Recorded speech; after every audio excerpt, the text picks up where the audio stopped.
April is Autism Acceptance Month, and many organizations are highlighting the importance of inclusion. That's right, and the CDC says autism affects an estimated 1 in 36 children here in the U.S. Destiny Beasley joins us now.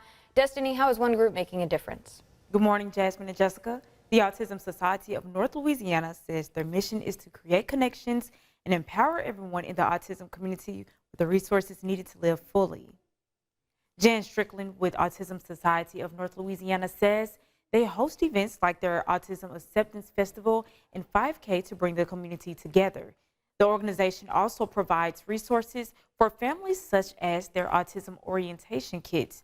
Their website says those include safety tools, a booklet with information for your family, a window sign to alert first responders about your needs, and more.